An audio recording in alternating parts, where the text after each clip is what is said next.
I told my childhood best friend's family what her boyfriend did to me 10 years ago, and now I'm being blamed for ruining an engagement and breaking up her family. Growing up, I, 27F, had a childhood friend, Angie, also 27F, who felt like a real sister to me. From the time we were 6 until we turned 18, we were inseparable, spending weekends at each other's houses, celebrating family events, and just being part of each other's lives. When my parents went through a messy divorce during my second grade year, I even stayed at her place for a while. Angie, who's Russian, taught me some of her language, and I taught her a bit of Spanish. Her older brother and younger sister were like family to me. In our teenage years, she had 2 close male friends. She ended up dating one, and the other, Nico, 29 now, who is also Russian, became my boyfriend when I was 17. Growing up I had issues with a heart condition. I won't bore you with the details, but I had to take a lot of meds, but got healthier starting from 16. I didn't have to take them daily but only when my heart rate became irregular, but then immediately, as it would become extremely painful, my heart would cramp and I would start to hyperventilate. All my friends knew this, Nico included, and that I would black out if my meds got taken with alcohol.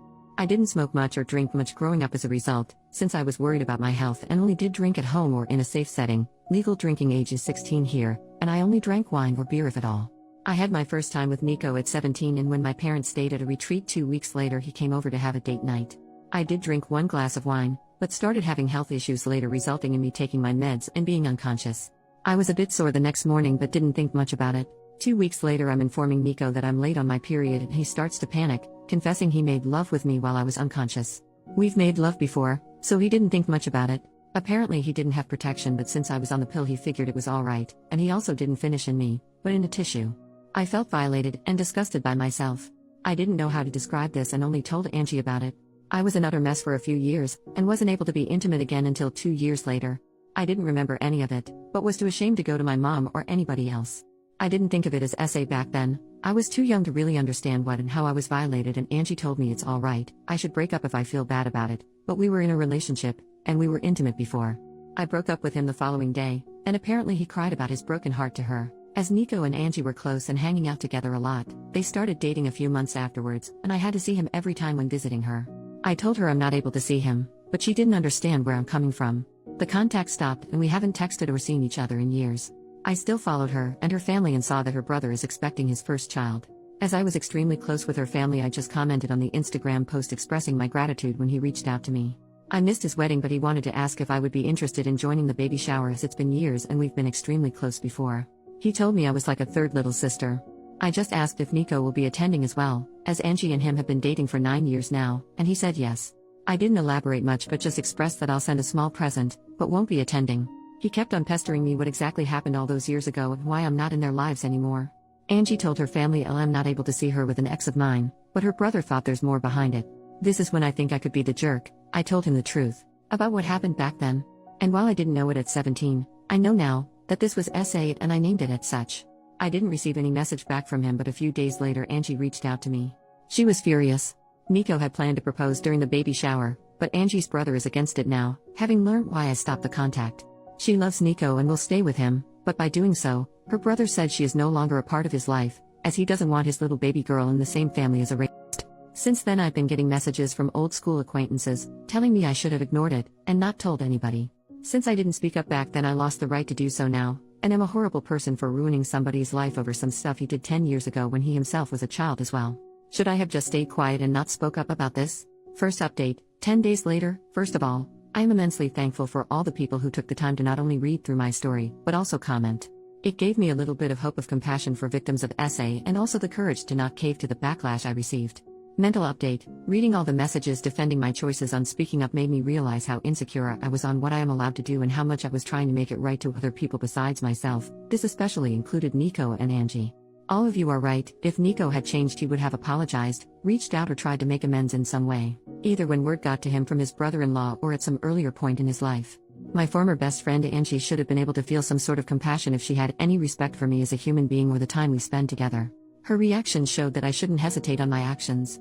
I went to therapy from 21 onwards and thought I moved on from the rape as best as I could, but I realized how ashamed I still am almost 10 years later about an incident that wasn't my fault at all. I was ashamed to speak up back then and afraid that people around me would look differently at me. And somehow I still felt bad about speaking up today, so I'm trying to own what happened to me now and not apologize for other people's behaviors, especially as they don't even show me respect. What happened since then? I archived every nasty message I got on WhatsApp so I wouldn't have to read them, but would have the proof if needed at a later point. Angie's mom called me crying the following day of the incident. I shouldn't have answered the phone, but during the 10 years of friendship I saw her as an aunt, almost a second mom. She'd always joked that while her children would run around the house doing whatever, I would always take the time to drink a tea and talk with her, showing her more love and time than her actual children. While she said she's sorry for what has been and for what I went through as a child, she couldn't believe that I would ruin Angie's happiness over something like that. With Angie's brother refusing to have Nico as part of the family and Angie standing by Nico's side, it's divided their family and she is heartbroken. She has grown to love Nico like family as well and has known him for nothing more than a considerate young man who she knows will make her daughter happy. It wasn't nasty names or angry talk, just a heartbroken mother who faked to acknowledge my pain and saw the fault in me. Angie's mom tried to get me to apologize or to take it back, but I refused as I don't see the fault in me. With everything that has happened, I believe that Nico hasn't changed and is just hiding it better somehow. He can see how people are standing by him and supporting his behavior, so he won't have to change. And that is something I didn't want to indulge. Angie's mom not even once used the word rape, and I tried to correct her every time she talked about it, trying to name it for her to understand better, but she would just start sobbing more and it didn't make sense for us to continue to talk. Angie's mom used to be in contact with mine for some time, and she reached out to her after our talk. I was afraid that my mom would find out, since she's from a more conservative background. We had a long talk and I didn't get to see her physically yet, but she apologized for not being there for me or not making me feel like I can talk to her. I tried to calm her as best as I could, but when she asked me if my current partner knows I was used like that, I got angry. She was scared my partner would leave me if he found out, implying it was something that made me less precious or appealing. When she asked me to keep it a secret from our family abroad and in our country, I hung up. She was acting exactly the way I was afraid she would, as if it's something shameful. It was especially hard as I am trying my best to move away from the feeling of shame. She has since apologized, but it's clear that her view of me has changed. I don't yet know how to deal with it, but that's something to worry about in the next few weeks. As some of you suggested, I wrote Angie's brother, Sven, again and apologized for the mess, but I'm glad that it is out in the open and how proud I am that he's not defending his family. I asked if his old email is still working as I would just send a gift card. He didn't respond, but I got a message from his wife 2 days ago. She thanked me for speaking up and informing them about Nico. There were apparently a few moments that made her uncomfortable, some jokes Nico made, and in retrospective she can see why. Sven apparently informed her the moment he got my initial text, and both of them have since seen Angie but not Nico. She refuses to be in the same room or house as him, and same goes to their unborn daughter. Sven and Angie's mom has been at their place multiple times to beg to forgive Nico, and Sven caved a little. Angie and Nico will get married, Sven will attend but his wife will not. He is allowed in the family but not in contact with either Sven's wife or daughter. Those restrictions are not for Angie. Sven was suffering trying to ease his mother's worries and is not able to take a stand and cut them out completely. This is a compromise they made without his wife's approval, and she told me she's trying her best to cut them out of their life indefinitely. She wanted to move back, closer to her family as well, and thinks this is a perfect opportunity but isn't sure if she can follow through. His wife told me she's terribly sorry for all the issues that came my way and it has been a lot trying to handle the situation on their side. Sven knows it's not my fault but he doesn't want contact. It's hard for him to talk or see my name because even though he knows I'm not the guilty party, in some way I was the bearer or bad news and he sees me as the start of all this drama. She told me a few times that neither believe I'm the bad guy here, they just are tired with everything and it's just been extremely hard on them. That's all that has happened so far. I am frustrated about how everything came to be. It feels like Nico will just continue with his life without having to be remorseful. I didn't want him to suffer, but I think some part of me wanted to at least receive some kind of apology for all the suffering I went through afterwards. I'm having to deal with my mother and her changed shameful view on me, and even though I'm happy it's all out, it's extremely hard to stand by my choices. My partner and my best friends both have been my shoulder to cry on during this ordeal. Especially my best friend was enraged for me, and I am extremely grateful to have both by my side. Right now I'm just emotionally drained, but I'm sure it will be better once a few weeks passes. Second update 3 months later, posted 2 days ago. My first post was 3 months ago and this one will be my last update for now. It is not a good one, but I sincerely wish to leave it all behind me. That includes distancing myself from this Reddit account. These posts helped me let go of my anger, similar to a journal, and I am grateful for all the people who are enraged with me. I hope to open it again someday, with a final happy update, but for now every little pop-up is a reminder of the anxiety I am still dealing with, and I do not have the energy to deal with this topic outside of my therapy anymore. I work in a very specialized field. To get the proper qualification it takes on average 6 to 8 years, bachelor, master and then state bar to be allowed to practice. While it is not very competitive, not a lot of people choose this profession, and it is highly sought after. My current company paid for my master's and my extensive course as preparation for the bar exam, and I have been doing well there. My HR department called on me 2 months ago. Apparently they have been getting a lot of outside calls from Angie's mother and other relatives, saying I am involved in Amy 2 scandal and being a liability for the company as I don't have issues ruining the lives of men. How they could imagine this could change anything I do not understand. I work for a global company, They have counted on me for years. I never had any issues prior, and quite frankly, they do not care. However, they have been getting frustrated with the amount of calls and apparently even reached out to the police, and the calls have stopped since. Nonetheless, they reached out to me to check on my mental well-being, offering to give me paid leave till it settles a little bit, and offering company paid therapy. Therapy is covered by my country's health insurance, but it is tricky to get one without waiting time. But I already had my old one on retainer and started going right after the incident. They made it clear that they invested a good amount of money in me and do not wish to lose me. I was ashamed that this part of my private life slipped into my professional one. It started to influence the career I worked hard for years to build, and while my company ensured me that it would not affect the workload and clients I'm getting, word got around, and it was clear for my colleagues that I am going through something nasty, and the company does not want to deal with it.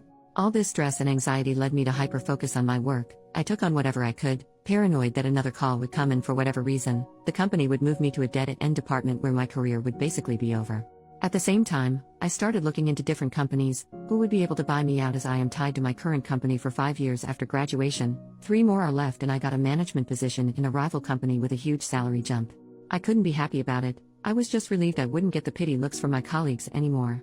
I went to the police with all the hateful messages and the HR protocol with the call history and got a restraining order for Angie's mom. Should she contact my new company again, I have a public LinkedIn. It is needed for my job. At least I have some sort of proof that her words hold no meaning. I got asked if I want to pursue the essay but decided against it. It would open the whole ordeal again. I don't have proof, besides Nico and Angie not denying it, and quite honestly was afraid of what it would do to my career. I did keep contact with a good friend of mine who grew up in the same small town but moved away 5 or so years ago. As we share a Nintendo Switch online family account, so we tend to be in contact at least once a year for a short phone call when she has to send me the money for the subscription, and we just tend to make a phone call with updates out of it. Yesterday was one of those days and the whole Nico thing came up. While she didn't hear it directly, her mom is still living in the small town and reached out to her, asking if I'm alright. She expressed her disapproval about how everything came to be, as she was close with Angie back in the days as well, and remembered how close we were, how often we spend time together, like sisters. She updated me that 2 months ago Sven's baby girl was born, and while neither Nico or Angie were seen in any of the pictures or stories with the baby, a month ago Angie and Nico had engagement party. Both Sven, the baby, and his wife participated, and are in the family pictures. I remember how enraged Sven's wife was, and how she told me she herself felt uncomfortable with Sven. Now it is all forgotten and forgiven. Nico's parents own a few houses and gifted Angie and Nico a house close to their home, and Sven and his wife apparently bought a house in the same street. It is as if nothing happened at all. Listening to my friend telling me the updates, I'm honestly not sure if I should have asked her to not tell me anything. I just feel empty and betrayed. Not by Angie, she made her choice. Not by Sven, it is his sister, and at the end of the day when he asked me what happened and then didn't have the decency to answer me because he saw me as the one who ruined his family, it was clear that the truth didn't matter. Not by Sven's wife, who has a baby girl, an innocent daughter who she should protect as a mother, even thought she told me she would do her best to keep her daughter away from Nico, but just by life. I fought to have it all behind me, just to have this old wound ripped open again 3 months ago when Sven kept plastering me. I got hate messages, but knowing that maybe someone would be hesitant towards Nico when he showed strange behavior made me feel like maybe I did right. Maybe by speaking up I helped a girl out to not be SA'd. My own mother was ashamed of what happened to me, told me I was to keep it quiet so my family abroad wouldn't get to hear it, just for it all to be all good again for Nico. After everything that happened these last 3 months, I truly understand why victims of SA chose not to speak up.